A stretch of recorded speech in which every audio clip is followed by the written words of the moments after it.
지금 우리는 2022년에 배를 고른 사람이 있을까 싶지만 분명 지금 어디선가 밥 한 끼 제대로 먹지 못하고 힘들어하는 분들이 분명 있습니다. 그리고 우리는 그들을 위해서 국가 차원에서 그들을 돕기 위해서 여러 가지 방안을 내놓고 있습니다.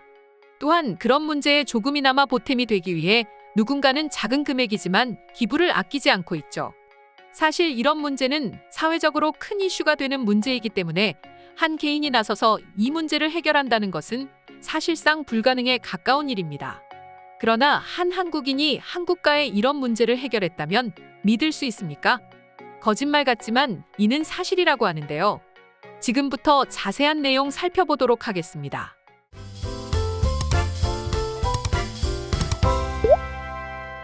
(1971년) 나이지리아는 주식인 카사바의 바이러스와 박테리아가 퍼져 극심한 식량난을 겪었습니다.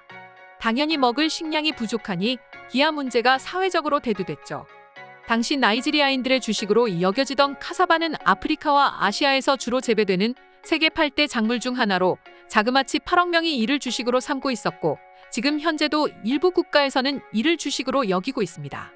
카사바를 갈아 물에 헹궈 전분처럼 만들어 삶은 후 식혀 양념간을 하고 여러 가지를 싸서 먹는 음식으로 당시 나이지리아에서는 이 카사바가 한국의 쌀처럼 나이지리아인들의 주식이었죠.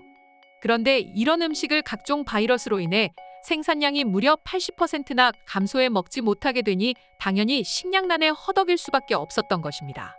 그런데 이런 나이지리아의 식량난을 우리 한국의 식물학자 그것도 한 사람이 해결한 것인데요.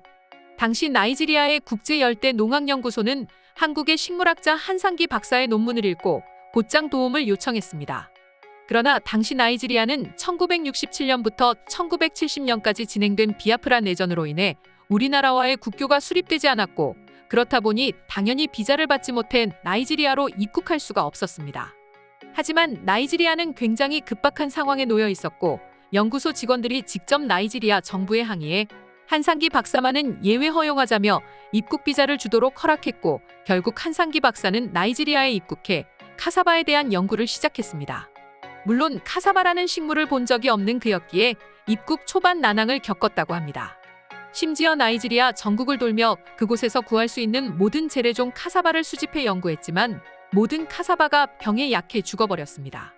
심지어 당시 나이지리아에서는 줄기를 잘라 흙 속에 꽂아 자라게 하는 삽목 방식으로 카사바를 재배했기 때문에 바이러스에 굉장히 취약했습니다. 그래서 결국 한상기 박사는 제대로 된 연구를 하기 위해 카사바의 원산지인 브라질로 향했습니다. 그리고 그곳에서 카사바 씨앗을 나이지리아로 들고 와 5년 동안 카사바에 대한 연구를 이어갔고, 결국 그는 연구를 거듭한 결과 바이러스와 박테리아 항체를 가진 카사바처럼 생긴 작물을 우연히 발견했습니다. 그리고 한상기 박사는 그 작물과 브라질에서 가져온 카사바 종을 교배해 수많은 개량종을 만들어냈고, 그중 바이러스와 박테리아의 항체를 가진 동시에 수확량이 좋은 종을 골라 슈퍼 카사바 개량에 결국 성공해냈습니다. 또한 그는 이 슈퍼 카사바를 만드는 것에 그치는 것이 아닌 직접 슈퍼 카사바를 트럭에 싣고 다니면서 나이지리아 전역에 카사바 줄기를 심었습니다.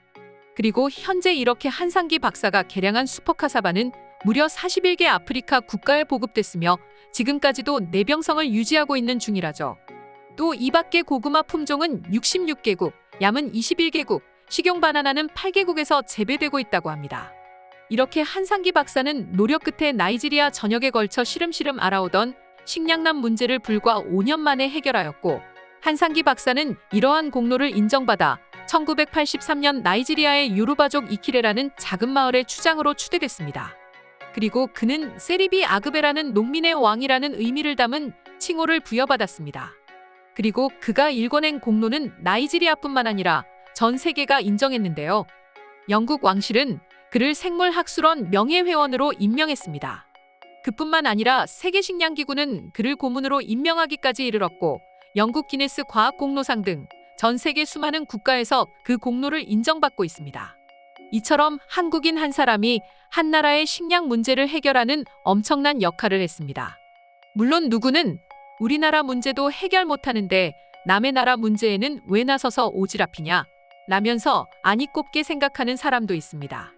하지만 한편으로는 국가가 아닌 개인이 나서서 그것도 먼 타국의 어려움을 발벗고 나서 도와 문제를 해결했고, 수많은 사람들의 목숨을 살렸다는 것에 우리는 감사해야 하고 박수를 쳐주는 게 맞지 않나 싶은데요. 그리고 당연히 수많은 해외 네티즌들이 이 소식을 접하고는 그의 공로를 인정하고 감사를 전했습니다. 그럼 지금부터 실제 해외 네티즌들의 반응 살펴보도록 하겠습니다. 한국인 한 사람이 한 나라, 심지어 아프리카 전체의 식량난을 해결하는 데 큰 도움이 됐다. 게다가 실질적으로 문제를 해결했다. 이건 정말 있을 수 없는 일이다. 저런 사람이야말로 노벨상을 받아야 한다. 도대체 이런 나라에서 왜 노벨상 수상자가 한 사람도 나오지 않는 건지 모르겠습니다. 심지어 지금 한국인들은 세계 여러 분야에서 우수한 성적을 거두고 있습니다. 당장에 한국은 부족하다고 느낍니다. 하지만 한국은 앞으로 더 많은 결과를 낼 것이고 우리는 그것을 지켜보면 될 것입니다. 한국인들의 노력을 결코 세계는 무시하지 못할 것입니다. 이 사연을 듣고 정말 놀라움을 금치 못했습니다. 한국 같은 작은 나라에서 심지어 1971년에 한국은 세계에서 가장 못 사는 후진국 중 하나였습니다. 자신들도 어려움에 놓여 있는데 자신들보다 더 어려운 국가를 돕고 나선 박사님의 용기와 선행, 저는 잊지 못할 것 같네요. 이런 한국인들을 향해 우리는 아시아인이라며 비난하고 비하하고 있다. 정말 부끄러운 줄 알아야 한다. 내 생각에 현 시점에서 세계의 중심은 미국과 유럽이 아닌 미국과 아시아가 아닐까 생각하게 된다. 유럽은 도대체 지금 무엇을 하고 있는지 모르겠어. 과거의 영광에만 사로잡혀 발전하려 하지 않는데 말이야. 한국 사람들의 노력은 우리 모두가 알고 있습니다. 그리고 그들은 자신들의 어려움뿐만 아니라 남의 어려움에도 신경 쓰고 도움을 주려 합니다. 한국에서는 이를 두고 오지랖이라고 말하는 것 같았습니다. 하지만 이는 참견이나 오지랖이 아닌 명백히 사회에 큰 영향력을 행사한 것입니다. 꽤 오래된 사연이기는 하지만 충격받기에 충분하다. 심지어 난 세상에 이런 일이 있는 줄도 몰랐다. 그런 내가 창피하다. 아시아 하면 일본이나 중국이 최고라고 말하는 사람들이 많습니다. 하지만 내가 보기엔 그 중간에 반드시 한국이 있어야 합니다. 물론 중국이나 일본 역시 세계에서 많은 역할을 수행하고 있지만 한국 또한 마찬가지입니다. 1970년대 한국의 사진을 한 장 본 적이 있다. 그때의 사진을 보면 10년 뒤 올림픽을 개최할 수 있을 거라고 전혀 생각이 들지 않는다. 그런데 한국은 모든 것들을 이겨내고 올림픽을 개최했다. 심지어 성황리에 개최했어. 아마도 한상기 박사 같은 사람이 한국에는 차고 넘치기 때문은 아닐까? 정말 두렵다 두려워. 한국은 매년 심지어 매달 조금씩 변화하고 있습니다. 한국 여행을 1년에 한두 번은 반드시 가는 편인데 그때마다 어제의 한국과 오늘의 한국은 천지 차이인 것 같았어요. 특히 내가 주로 가는 서울은 갈 때마다 신기합니다. 더 놀라운 것은 한국인들은 다른 나라에 비해 자연을 해치지 않는다는 것입니다. 욕심 덩어리, 욕망 덩어리의 어떤 나라와는 완전히 반대로 말이죠. 주어진 환경 내에서 최선을 다하는 한국인들 정말 대단합니다. 오늘의 영상은 이것으로 마칠 텐데 영상 유익하셨다면 구독과 좋아요, 알림 설정 한 번씩 부탁드리겠습니다.